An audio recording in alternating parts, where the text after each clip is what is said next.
The Minnesota Vikings fell just short of the NFC North title here as they lost to the Detroit Lions in Week 18. Now, in their wild card matchup, they get to travel to Los Angeles to take on Matt Stafford and the Rams. My name is Tyler, here with my brother Ryan, and we're going to break down this wild card matchup between the Vikings and Rams here momentarily.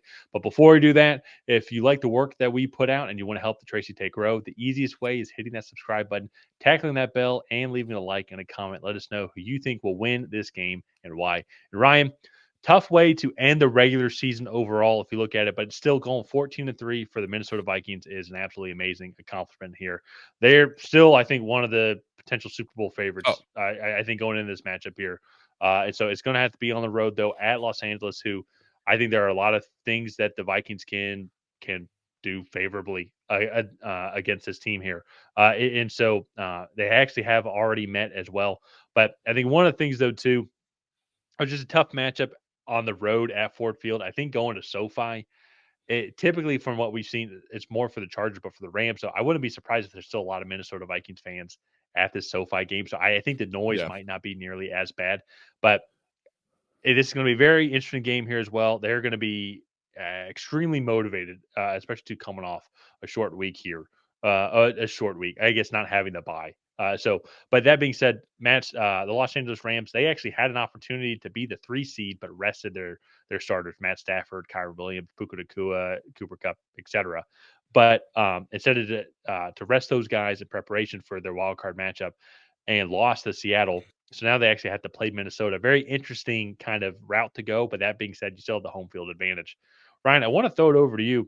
What are your kind of overall thoughts going in this matchup here? Because Rams Vikings, it's a very unique matchup here because I think both teams have some of the most explosive offenses in the leagues, some of the best front sevens in the leagues. But there's one clear weakness in my eyes. I want to see if you agree with it as well here first. But what are some of the kind of key points in this matchup that come to your mind?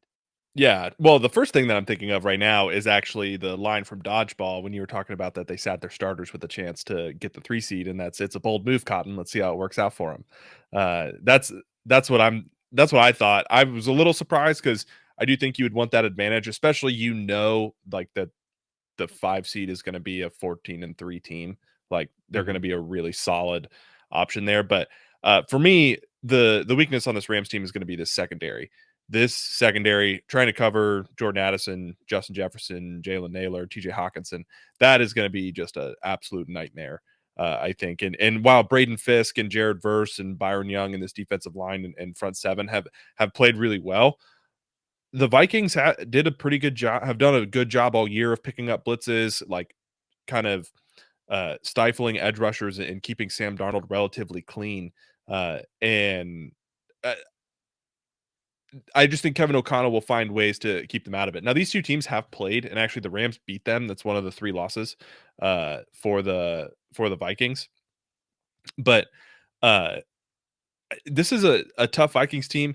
I'm unsure of whether like the mentality of this Vikings team is going to be. Obviously, they're disappointed in the loss, but how much like will it shake them in this game, and like will they come out slow because they wanted that bye this week and we're hoping to not have to play, or will they come out a little pissed off that they didn't win last week and that they're a 14-3 team that is having to go on the road throughout the playoffs because they I just think it'll be happen. the latter.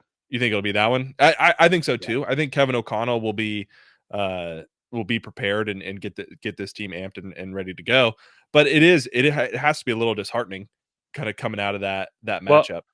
oh, absolutely. But I also think though too, especially too, I'm going to start at that quarterback position. Is I guarantee you, what everybody's going to be saying this week is going to be Sam Darnold, 18 for 41, 166 passing yards. This is why Sam Darnold needs to move on. And that's why you draft JJ McCarthy. Like the future's here. He's playing great for right now, but he's clearly not the guy to get us to the NFC North. And I think there's going to be the huge chip on his shoulder, huge chip on this whole offense, huge chip on Justin Jefferson's offense, on Justin Jefferson as well, and just the overall performance that they had as an offense. And they're going to have an opportunity here to bounce back against this Rams team because one of the things that I think is a clear advantage for Minnesota is going to be this Rams secondary. It's just they're pretty Yeah. weak overall, but one of the things they're going to have to do, and we saw this tonight here as well, as they're going to have to give Sam Darnold a little bit of time because I think that front seven that Rams defense is one of the better ones in the league. They're very young, led by Jared Verse, and I think there's a lot of great talent on that team here. Will the Rams do something similar to what they did in Week 8? Do something similar to what we saw tonight with the Lions and provide a lot of pressure? Make Sam Darnold not have that time to make those reads. Even though Sam Darnold, and thanks to the Vikings fans, they've talked about how he's actually one of the better QB statistically. It seems like when there are blitzes thrown at him, it didn't work tonight, but how are they going to bounce back? I think they're going to bounce back from that pretty well here. I think the thing though on the flip side is going to be now this Rams offense. They had the week of rest. Matt Stafford had a Yeah. week of rest as well. This offensive line has improved throughout the season. They've gotten healthier as well. Kyron Williams has had himself a great season as well. He was really the only positive offensive spotlight I would say during that stretch where Puka Nacua and Cooper Kupp were hurt. He was the one. He was scoring touchdowns. I think multiple touchdowns. It seemed like every single game. And so you have Kyron Williams in the backfield as well. Puka Nacua, Cooper Kupp are playing. I think the best that they've had all season, and it is still just going to be a home matchup. Where the Rams get to wake up in their own bed, or I guess the local hotel room, depending on how that works. And it's still going to be a home environment. So I think that's what's going to be very fascinating for this matchup here. I know what I just said too about Sam Darnold as well with the blitzes. How are the Rams going to be able to combat that as well? Because they're going to have a very similar matchup that they're going to have to face. Brian Flores likes to be very aggressive on the blitzes, and they're going to want to try and get after Matt Stafford. So, but probably some of the best receiving rooms on both of these teams in the league as of right now. Matt Stafford and Sam Darnold are both playing phenomenal football. I know Sam Darnold and this offense didn't have the night that they wanted, but they only scored 9 points. But that was with two uh, uh, turnover on downs inside the 10-yard line. They had to settle for 2 field goals, I think, inside the 10-yard line as well, if I'm not mistaken.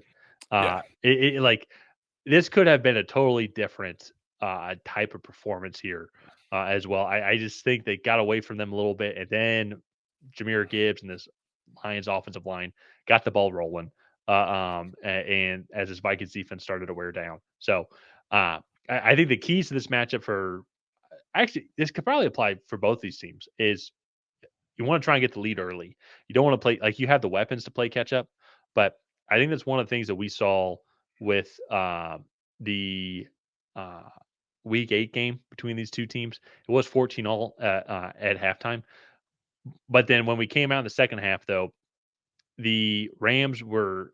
I want to confirm this though. The Rams were able to get the lead at 21-17 and then held the Vikings to a field goal. And then they were able to kind of control the ball from there, scoring a touchdown late. And then they had the safety, actually, that missed face mask safety, which was kind of wild. So, but I think if either of these teams can get the lead early, it's just going to help them be more balanced overall instead of them becoming one dimensional. Because both of these teams can run the ball, yes, but they're also too they're going to be going up against a good front seven, a good defensive line. So that's what I think is going to be very interesting going into this matchup here. While in the Rams, their key starters did get a week of rest, while the Vikings are coming off a Sunday night football game. So luckily for them, though, this will be on Monday night. So Monday night playoffs, so they get an extra days of rest for I guess both squads. So when it comes to predictions here,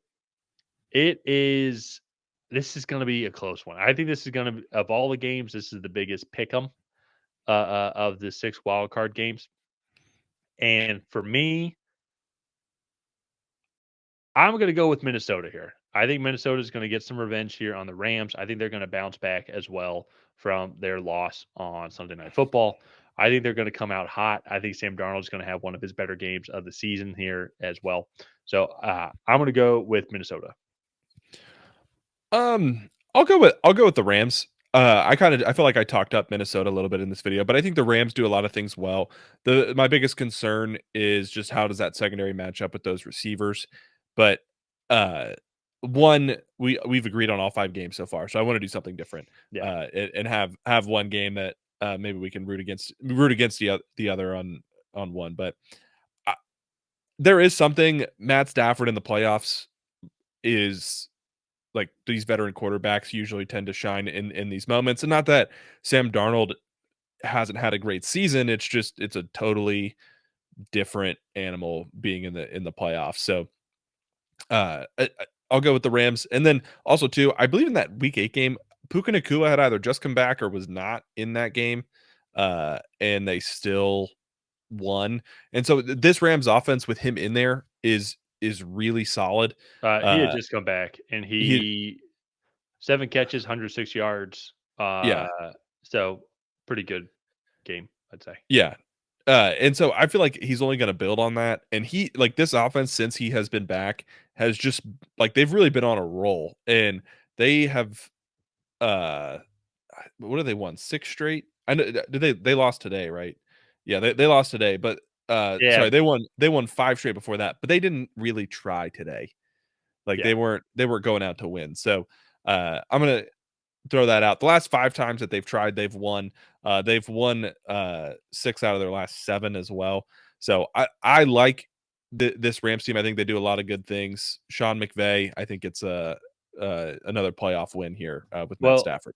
and then to back up your point there a little bit as well, the Vikings are 28th in passing yards allowed, 242 per game, Mhm. and I think that's one thing is with Brian Flores, they're very aggressive in that front seven, so they like to go after the quarterback, and I think part of that too is they are just I think a little deficient when it comes to the secondary. Like they have good guys out there, they can go get takeaways. They have 33 takeaways on the season. I think a lot of that is due to the scheming, the coaching that Brian Flores has, and like he sets his players up for success.